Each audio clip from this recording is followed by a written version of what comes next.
అందరికీ నమస్కారం. నేను మీ దేవి. వెల్కమ్ టు మనసుకో కథ.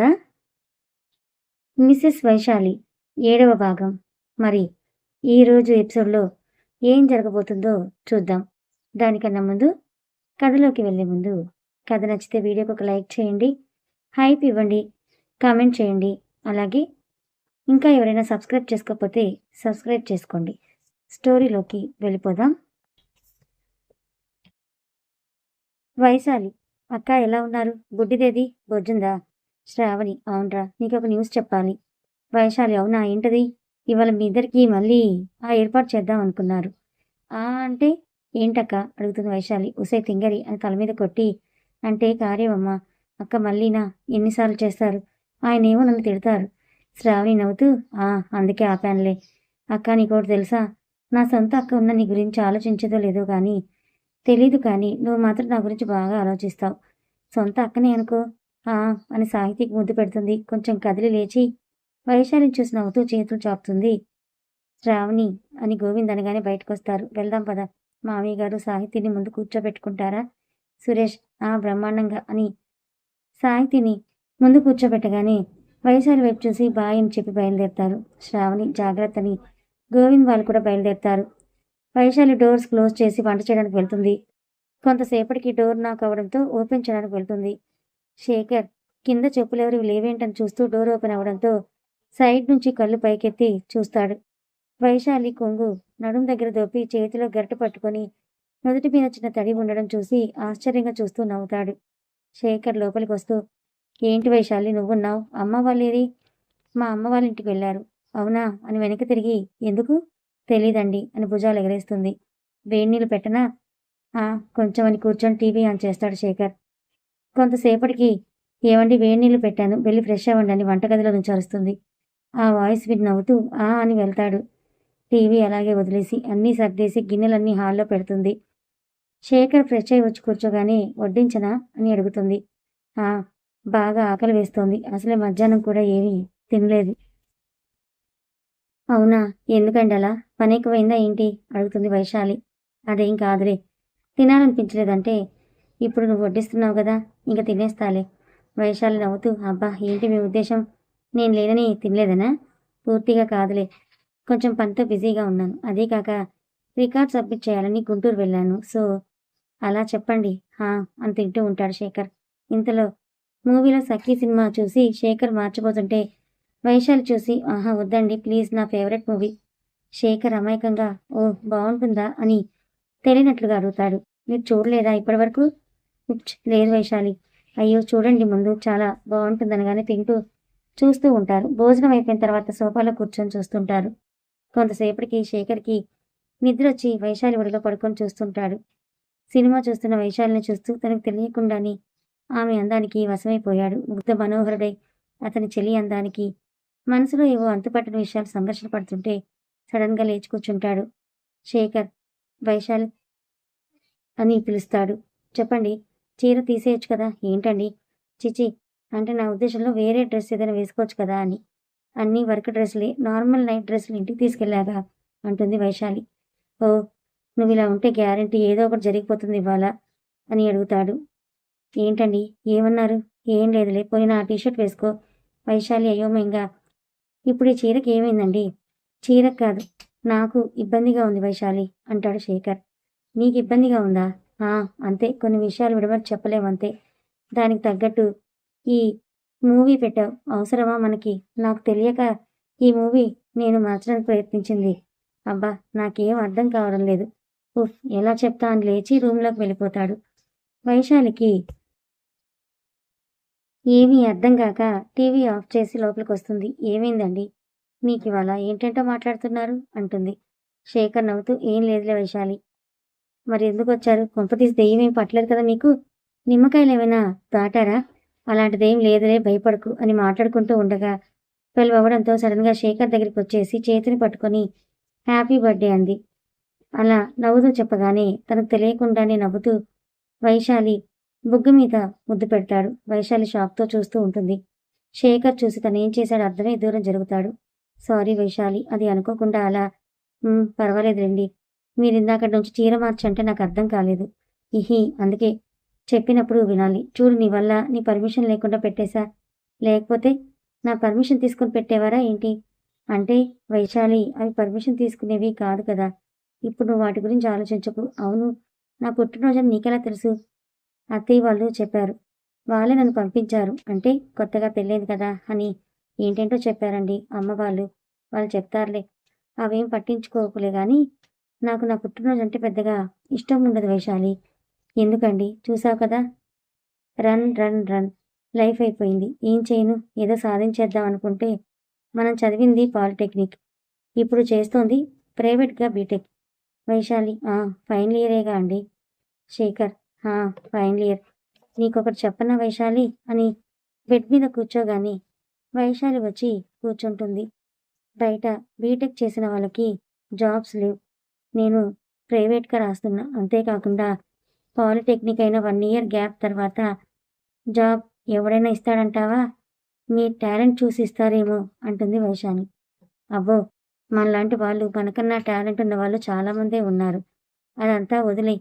ఏదో ఒకటి చేసి లైఫ్ గడిపేద్దాం అనుకుంటే మనసు అడ్డొచ్చేస్తుంది. అటు హ్యాపీగా ఉండలేక, ఇటు బాధపడలేక సతమతమవుతుంది. ఏవండీ ఏంటి వైశాలి అని తలెత్తాడు. బాధపడకండి. మీరు ఖచ్చితంగా అనుకున్నది చేస్తారు. నేను చెప్తున్నాను కదా! మీరు హ్యాపీగా ఉంటారు అంటుంది వైశాలి. నీకేంటంత నమ్మకం? నీ పక్కన నేనున్నాను కదా! శేఖర్ నవ్వుతూ అబ్బా ఛ! అంత లేదులే. నాకొక ఫ్యాంటసీ ఉంది తెలుసా? అవునా? ఏంటది? అని శేఖర్ వైపు చూస్తూ ఎక్సైట్‌మెంట్‌తో అడుగుతుంది. నా భార్యతో కలిసి చందమామను చూస్తూ కబుర్లు చెప్పాలి. కాలం కూడా తెలియకుండా. అబ్బా! పదండి అయితే ఇప్పుడే. ఇప్పుడు కాదులే టైం చూడు ఎంతయిందో. ఇంకెప్పుడైనా ప్లాన్ చేద్దాం. సరే అండి అని నిద్ర రావడంతో పడుకుంటుంది వైశాలి. శేఖర్ కూడా పడుకొని తల కింద చేతిని పెట్టుకొని సీలింగ్‌ని చూస్తుంటాడు. కొంతసేపటికి పక్కకు తిరిగి వైశాలిని చూసేసరికి నవ్వొస్తుంది. కొంచెం దగ్గరగా వెళ్ళి బాబోయ్! నేను మళ్ళీ ఏదో చేస్తా ఈసారి అనుకుని దూరం జరిగి కళ్ళు మూసుకొని పడుకుంటాడు. కొంతసేపటికి వైశాలి లేచి శేఖర్ కలవరించడం చూసి దగ్గరికి వస్తుంది. నిద్రలో అలా కలవరించడం చూసి నవ్వుకొని కొంచెం చీకటిగా అనిపించడంతో దగ్గరికి జరిగి పడుకుంటుంది. సైడ్‌కి పడుకొని చెంప కింద చేతులు పెట్టుకొని శేఖర్‌ని చూస్తూ ఉంటుంది. కొంచెం ముద్దుగా అనిపించడంతో నవ్వుకొని బుగ్గ మీద ముద్దు పెట్టి పడుకుంటుంది. సురేష్ అత్తయ్య గారు ఏమైనా కావాలా? లేదు సురేష్. నాకు ఒక రవ్వ ఒక్కపూట తెచ్చిపెట్టవా? తీసుకొస్తాను లోపలికి వెళ్ళి తీసుకొచ్చి ఇవ్వగానే అందరూ ఎక్కడ వారక్కడ పడుకుంటారు. తనయ్య వచ్చి సాహితీని పట్టుకుని వదలడు. సాహితీ పక్కనే పడుకుంటాడు. పొట్ట మీద చేతులు వేసి వాళ్ళిద్దరిని చూసి నవ్వుకుంటారు. ఉదయాన్నే నైట్ డేట్ అవ్వడంతో ఉదయం 8కి శేఖర్ లేచేసరికి వైశాలి తన ఎదురుగా ఉండడం, తన మీద శేఖర్ చేయి ఉండడం చూసి లేస్తాడు. నేనేమైనా రాత్రి తనుగదో చీచి అంతేం లేదులే. పొరపాటున వేసుంటా. తన వైశాలిని చూసి ఫ్రెష్ అవ్వడానికి వెళ్తాడు. శేఖర్ వచ్చేసరికి వైశాలి లేచి ఇల్లంతా శుభ్రం చేసి వాకిట్లో ముగ్గేస్తుంటుంది. శేఖర్ బయటకొచ్చి చూసేసరికి వైశాలి ముగ్గు వేసి పక్కింటి ఆవిడతో మాట్లాడుతుండడం చూసి హాల్లో కూర్చుంటాడు. వైశాలి లోపలికి రాగానే తనని చూస్తూ ఏంటంట? ఏం లేదండి. అత్తయ్య గారు ఏరి నువ్వున్నావేంటి ఆషాఢ మాసంలో అంటే చెప్తున్నా అంటుంది వైశాలి. అన్నీ కావాలి ఆవిడికి. వదిలేయండి. వేడినీళ్ళు పెట్టమంటారా? పెట్టు. కృష్ణగాడు ఫోన్ చేశాడు. ఓ మా వాళ్ళు నన్ను పార్టీ ఇవ్వమని అడుగుతున్నారు. వెళ్ళండి. ఏంటి వెళ్ళేది? మరి నువ్వేం చేస్తావు ఒకదానివే? టీవీ చూస్తా. నువ్వు కూడా నాతో వస్తున్నావు అని ఫోన్ రింగ్ అవుతుంటే లిఫ్ట్ చేస్తాడు శేఖర్. హలో శేఖర్ గారేనా? శేఖర్ అవును ఎవరు? Hello sir. కాలేజ్ నుంచి కాల్ చేస్తున్నాం. వైశాలి కాలేజ్కి 2 డేస్ నుంచి రావట్లేదు. యూనిట్ ఎగ్జామ్స్ ఉన్నాయి సార్. శేఖర్ అని వైశాలిని చూస్తూ రేపటి నుంచి వస్తారు. లేదు సార్ మధ్యాహ్నమైనా పంపించండి. మధ్యాహ్నం తనకి ఎగ్జామ్ ఉంది. 1 కాదు 2 కంపల్సరీ అటెండ్ అవ్వాలి. Okay madam. ఏం సబ్జెక్టో చెప్తారా? ఫిజిక్స్ అండ్ కెమిస్ట్రీ సార్ ఇవాళ. ఓకే మేడం మధ్యాహ్నం వస్తుందని కట్ చేస్తాడు. వైశాలి వైపు చూస్తూ రెడీ అయి చదువుకో. ఏమైందండి? నీకు మధ్యాహ్నం యూనిట్ ఎగ్జామ్స్ అంట. Physics and chemistry. సో వచ్చా? వచ్చా అంటే పోనీ ఏం టాపిక్సో తెలుసా? తెలుసండి. అయితే తొందరగా రెడీ అవ్వండి. 1కి కదా ఎగ్జామ్ అన్నీ చెప్తాడు. ఈ లోపల కెమిస్ట్రీ. అది మీ పుట్టినరోజు కదండి. రేపు రాస్తా. కొడితే చపాతి అవుతుందండి ఫేస్. నోరు మూసుకొని రెడీ అయ్యి చదువుకొని ఎగ్జామ్ రాయి. మనకి ఇదే ఇంపార్టెంట్. అర్థమైందా? అయినా నిన్ను ఎప్పటికప్పుడు చదవమని చెప్తున్నాను కదా! కానీ నాకు అర్థం కావడం లేదండి. అర్థం చేసుకో అని చెప్పా. రెడీ అవ్వు నువ్వు వెళ్ళి. వేడి నీళ్ళైనా పెడతానండి. నేను పెట్టుకుంటా నువ్వు వెళ్ళని వైశాలి వెళ్ళగానే వేడి నీళ్ళు పెట్టుకుంటాడు. వైశాలి రాగానే తను కూడా ఫ్రెష్ అయ్యి వస్తాడు. ఇద్దరూ కలిసి దేవుడికి దండం పెట్టుకుని బయలుదేరుతారు. వైశాలిని ఇంటి దగ్గర డ్రాప్ చేసి మధ్యాహ్నం నేను వస్తా కాలేజ్కి తీసుకెళ్ళడానికి అని చెప్తాడు. సరే అని తలుపుతుంది. శేఖర్ సరే వెళ్ళి చదువుకో, కొంచెం పనుంది. అమ్మ వాళ్ళు అడిగితే ఏదో అర్జెంటు పని ఉంది బయటకు వెళ్ళాడు అని ఇక్కడ దింపని చెప్పు. ఎందుకలా? చెప్పమన్నా కదా అని కోపంగా చూస్తూ లోపలికి వెళ్ళిపోతుంది. శేఖర్ నవ్వుకుంటాడు. వైశాలి వెళ్ళగానే శేఖర్ బయలుదేరుతాడు. అమ్మా నువ్వేంటి వైశాలి వచ్చేసావు అంటే ఆయనకి ఏదో పనుందని వెళ్ళారు. నేను ఒక్కదాన్ని అని నన్ను ఇక్కడ దింపి వెళ్ళారు ఇప్పుడే. వాడికి బుర్ర పనిచేయడం లేదా ఏంటి? మీ అత్తుండగా నువ్వు లోపలికి రాకూడదని మర్చిపోయాడా? నేను పక్కన బాబాయ్ గారింట్లో ఉంటాలే అమ్మమ్మ అని శాంతిగారు రావడంతో అమ్మ నా బ్యాగ్ అని సైగ చేసి పక్కింటికి వెళ్తుంది. తనే తీసుకొచ్చివడంతో తీసుకొని చదువుతుంది. రాజేష్ ఏంట్రోయ్ ఫేస్ కలర్ఫుల్గా వెలుగుతోంది. శేఖర్ నవ్వుతూ అది నా పర్సనల్. రాజేష్ అంత దూరం వెళ్ళిన విషయం ఏదో మన డైలాగ్స్ వేశావు భార్యవి. ఈ తన ఫీలింగ్స్ కట్ చేసా తొక్కా తోలు అని ఏమైంది? శేఖర్ అరే ఇది గుడి ఇంకా ఆంజనేయ స్వామి ఆపి ఇంకా తప్పించుకోవడానికి దారులు వెతకకరా. ఏడ్చావులే. అయినా పార్టీ ఏది? ఏం కావాలరా బాబు మీకు? ఓ చావు కొడుతున్నారు రాత్రి నుంచి ఫోన్ చేసి. మూవీ బావా. అరే ఇవాళంతా వైశాలి నాతోనే ఉంటుంది. మరి నేను మీతో వస్తే తన ఒక్కరితో ఇంట్లో ఉండాలి. ఒక పని చెయ్యి, నేను పద్దుని కూడా తీసుకొస్తా. ఇద్దరు కంపెనీ ఇచ్చుకుంటారు. శేఖర్ ఓకే అని కొంచెంసేపు ఉండి అరే మర్చిపోయా ఏమైంది? అమ్మ ఉంది కదా వైశాలిని అక్కడ డ్రాప్ చేసా. లోపలికి వెళ్ళకూడదు. ఏం చేస్తుందో నేను వెళ్ళొస్తా. ఎలాగో టైం అయిపోయిందిగా. Rajesh okay okay. శేఖర్ అని బయలుదేరుతాడు. శేఖర్ లోపలికి వెళ్లకుండా బయట నుంచే వైశాలి అని పిలుస్తూ ఉంటాడు. శ్రావణి బయటకొచ్చి శేఖర్ వైశాలి ఇక్కడ లేదు. శేఖర్ పక్కింట్లో ఉంది. అయినా వైశాలిని ఎలా దింపావు ఇక్కడ ఆలోచించకుండా? అది కాదు అది నా పొరపాటును దింపేశా. నేను వెళ్ళొస్తా అమ్మకు చెప్పు. అత్తయ్య గారు పిన్నితో బిజీగా ఉన్నారు వంటలు చేస్తూ. ఓకే ఓకే అని పక్కింటికి వెళ్ళి వైశాలి అనగానే అంటూ వస్తుంది. పదా వెళ్దాం అని బ్యాగ్ తీసుకుని వస్తుంది. ఇద్దరు కలిసి ఇంటికి వెళ్తారు. రెడీనా ఎగ్జామ్కి? రెడీనే అండి. ఓకే మరి ఇప్పుడు తిండి సంగతి ఏంటి అడగగానే నవ్వుతూ ఒక 10 నిమిషాలను లోపలికి వెళ్ళి వండుతుంది. కొంతసేపటికి అయిపోగాని ఇద్దరు కలిసి తినేసి బయలుదేరుతారు. వైశాలి డ్రాప్ చేసి ప్రిన్సీతో మాట్లాడి వెళ్ళిపోతాడు. వైశాలి ఎగ్జామ్ రాస్తూ ఉండగా వాళ్ళ జేఎల్ వస్తుంది. ఉషా వైశాలి నువ్వెందుకు ఊరికే మానేస్తున్నావు ఈ మధ్య? అంటే మేడం అమ్మ వాళ్ళ ఇంటి నుంచి కాలేజీ కొంచెం దూరం కదా. అదేంటి మీ అత్తారింట్లో ఉండడం లేదా నువ్వు? అడుగుతుంది ఉష. అంటే మేడం ఆషాఢ మాసం కదా సో అమ్మ వాళ్ళ ఇంట్లో. ఓ ఓకే ఓకే మానకు అని వెళ్ళి కూర్చొని చూస్తుంటారు.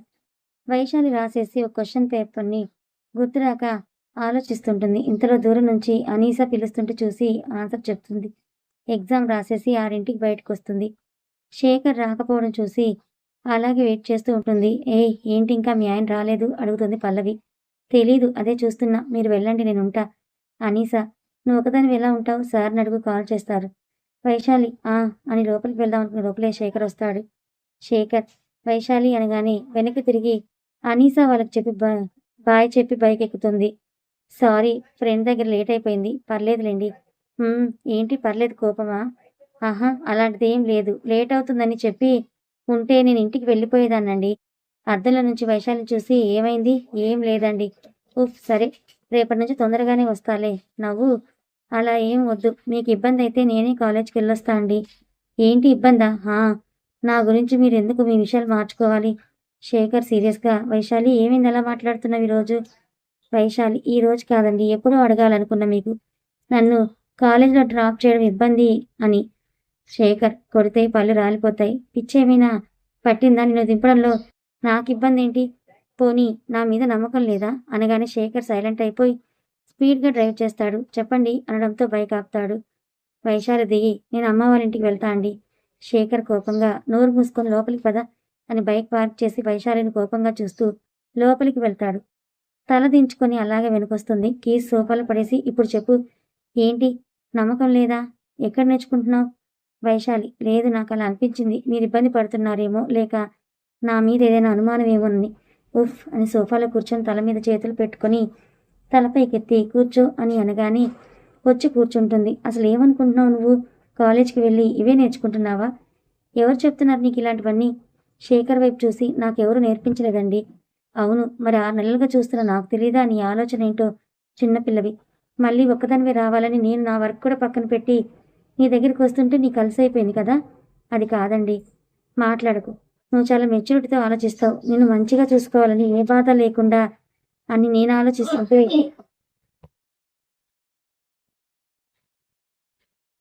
అనుమానమా, తొక్క, తోల అని నీ ఆలోచనలు ఎలాంటివో చెప్పావని పక్కనున్న కుర్చీని తోసి లోపలికి వెళ్ళాడు. వైశాలి కూడా వెనకే వచ్చి, నా ఉద్దేశం లేదు వైశాలి, ఇంకా మాట్లాడకు. చాలా చిన్నపిల్లవని జాగ్రత్తగా చూసుకోవాలనుకున్నా. నువ్విప్పుడు చాలా పెద్దదానివి అయిపోయావు. వైశాలి ఏడుస్తూ, అది కాదండి. మా ఫ్రెండ్స్ మీరొచ్చే టైంకి తీసుకువెళ్తుంటే క్లాస్లో కొంతమంది ఏదైనా తప్పు చేసి ఉంటుంది. అందుకే అంత కరెక్ట్ టైంకే వస్తున్నారు. లేకపోతే వాళ్ళ ఆయనకి అనుమానం ఎక్కువేమో అంటున్నారని ఏడుస్తూ ఉంటుంది. శేఖర్ కోపంగా, అనుకున్నా. నువ్వు నీ పిచ్చి మాటలు మాట్లాడినప్పుడే అనుకున్నా. అయినా వాళ్ళేదో అంటే నువ్వు పట్టించుకోవాలా? అంటే ఏడుపొచ్చేసిందండి, కోపం కూడా. శేఖర్ నవ్వుతూ, ఆ కోపాన్ని నన్ను బలి చేశావంతేనా అనగానే అలాగే చూస్తుంది. చూడు, వాళ్ళేదో అన్నారని నువ్వు ఫీల్ అవ్వకు. నీతో మాట్లాడడానికి ధైర్యం లేని వాళ్ళు నీ వెనుక అంటుంటే నువ్వెందుకు బాధపడాలి? అది తప్పని తెలుసు కనుక వాళ్ళు నీ వెనుక మాట్లాడతారు. సరేనా? ఇంకెప్పుడు ఏడవకు. ఏడ్చావనుకో వీక్ అయిపోతావు. కోపం తగ్గిందా అని కళ్ళు తుడుస్తాడు. వైశాలి, మీకు బాగా కోపం తెప్పించా కదా? శేఖర్ నవ్వుతూ, హా అంటే కొంచెం ఉంటే నీ చెంప మీద అచ్చు పడిపోయి ఉండేది. అందుకే లోపలికి వచ్చాను. అంటే కొట్టేవారా గట్టిగా? మామూలుగా కాదు. అంత కోపం వచ్చింది నీ మాటలకి. కానీ తగ్గించుకున్నా. నువ్వు కూడా అన్నింటినీ పట్టించుకోక, అర్థమైందా? రెడీ అవ్వు, వెళ్దాం. ఎక్కడికి? అదేంటి, ఈరోజు నా బర్త్డే, ఫ్రెండ్స్కి పార్టీ అని చెప్పా కదా. సారీ అండి అని రెడీ అవ్వడానికి వెళ్తుంది. శేఖర్ కూడా రెడీ అవుతుంటాడు. వైశాలి రెడీ అయి వచ్చేసరికి శేఖర్ ఫస్ట్ టైం టక్ చేసి బ్లాక్ షర్ట్లో ఉండడం చూసి నోరు తెరిచి అలాగే చూస్తూ ఉంటుంది. శేఖర్ తలదూవుకుంటూ వెనక్కి తిరిగి వైశాలిని చూసి, ఏమైంది? మీరు డ్రెస్లో చాలా బాగున్నారు. ఎలా అంటే చాలా ముద్దుగా. శేఖర్ నవ్వుతూ, అవునా? అయితే మార్నింగ్ పెట్టినట్లు ఇప్పుడు కూడా పెడతావా? వైశాలి, మీకెలా తెలుసు? లేపావుగా. లేపగానే మెలకు వచ్చింది. బట్ ఏం చేస్తావో చూద్దామని కలవరించినట్టు కలరింగ్ ఇచ్చా, భయపడతావని. తీరా చూస్తే నువ్వు ఏవండి, టైం అవుతోంది, మనం వెళ్దాం పదండి అని కంగారు పడుతుంటే శేఖర్ నవ్వుకుంటూ వస్తాడు. శేఖర్, ఏరా ఎక్కడున్నారు? మేము హాల్లోకి వచ్చేసాం, మీరు లోపలికి వచ్చేయండి అంటాడు రాజేష్. సరేలే అని వైశాలి వైపు తిరిగి, వాళ్ళు లోపలికి వెళ్ళిపోయారంట. పదాని లోపలికి వెళ్తారు. వెళ్ళేసరికి ఆల్రెడీ అందరూ కూర్చుంటే ఒకరికి మాత్రమే ప్లేస్ ఉంటుంది, ఇంకొకరికి వేరే చోట ఉంటుంది. అరే, ఇలా ఎలా బుక్ చేసావు? ఉష్, అంత కంగారు పడుతూ, అలా ఉన్నాయని చేశా. అటు మన పక్కన చూడు, ఒక అమ్మాయి. అందుకే పద్దుని ఇక్కడ కూర్చోబెట్టా. అక్కడ కూడా అమ్మాయి ఉంది చూడు. అందుకే వైశాలిని కూర్చోబెట్టచ్చులే అనుకున్నా. పద్దుని అక్కడ కూర్చోమంటే దానికి భయం అని తెలుసు కదా. వైశాలి, నువ్వు కొంచెం అరే తనకని చెప్పే లోపలే, పర్వాలేదులన్నయ్య, నేను అక్కడ కూర్చుంటా అని శేఖర్ని చూస్తూ, మీరు మీ ఫ్రెండ్స్తో ఎంజాయ్ చేయండి అని చూస్తూ, నేను పైన కూర్చుంటాలేండి అని వెళ్ళి కూర్చుంటుంది లెఫ్ట్ సైడ్లో. శేఖర్ వాళ్ళ మధ్యలో కూర్చుంటారు. వైశాలి వెళ్ళి కూర్చొని మూవీ స్టార్ట్ అవడంతో చూస్తూ ఉంటుంది. వైశాలి కొంచెం పైన కూర్చోవడంతో శేఖర్ వాళ్ళు ఈజీగా కనిపిస్తారు. శేఖర్ చిరాగ్గా కూర్చుంటారు. కృష్ణ, బావా అంత ఫీల్ అవ్వకు, తను బాగానే ఉంది కదా, హ్యాపీగా ఉండు, చూడండి అని చూస్తూ ఉంటారు. వైశాలి శేఖర్ని చూసి నవ్వుతూ తిరిగి మూవీ చూస్తుంది. సాహితి ఏడుస్తుంటే శ్రావణి భుజం మీద వేసుకుని అటు ఇటు తిరుగుతూ ఓదారుస్తూ ఉంటుంది. తనయ్య కూడా శ్రావణి వెనుక తిరుగుతూ సాహితి ఏడుపుని ఆపడానికి ట్రై చేస్తుంటాడు. సాహి ఇటు చూడు, ఈ బొమ్మ ఎలా ఉందని ఆడిస్తూ ఉంటే ఏడుపు ఆపు చూస్తుంది. తనయ్య ఆ బొమ్మ తనని కొట్టినట్టు అబ్బా అని తల నిమురుకుంటుంటే నవ్వుతుంది. ఆ నవ్వు చూసి తనయ్య కూడా నవ్వేస్తాడు. అరే బుడ్డోడా, ఇట్రా అంటాడు గోవింద్. బావగారు, నేను చాలా పెద్దవాణ్ణి, బుడ్డోని కాదు అంటాడు తనయ్. అవునా, ఎంత పెద్దోడు? మా తనయ్ 5th క్లాస్, నేను అంత పెద్దవాడినే కదా. అవునవును, చాలా పెద్దోడు అని ఒళ్ళో కూర్చోబెట్టుకుని చక్కిలి గింతలు పెట్టగానే నవ్వుతాడు.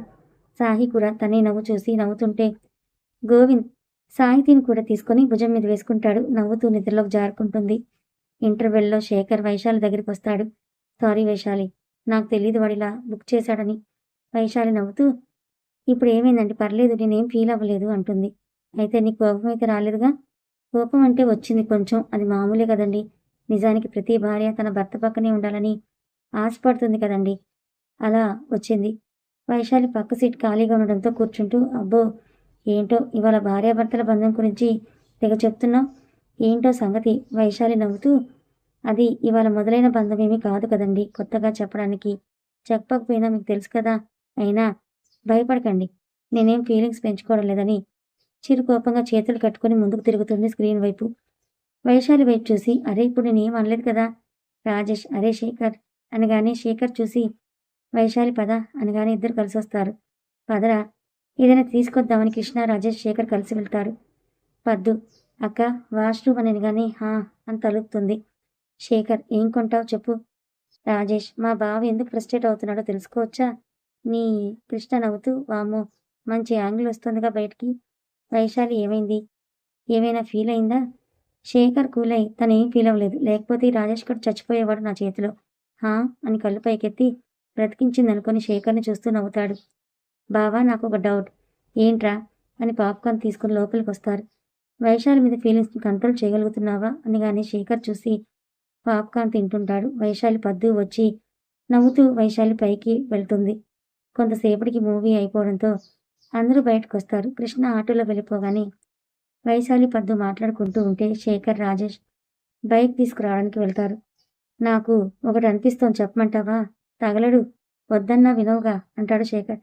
అది వైశాలి నిన్ను లవ్ చేస్తుంది కదా? శేఖర్ చిన్నగా నవ్వి, తెలుసు కానీ అది అని బైక్ మీద అలాగే కూర్చుంటాడు. రాజేష్, ఏం ఆలోచిస్తున్నావురా?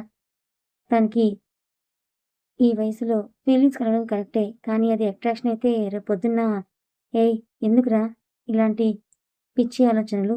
ఏమో అప్పుడప్పుడు నాకలా అనిపిస్తుందంతే అని అంటాడు. కథ కొనసాగుతుంది. తర్వాత ఏం జరగబోతుందో తెలుసుకోవాలనుకుంటే ఛానల్‌ని ఫాలో అవ్వండి.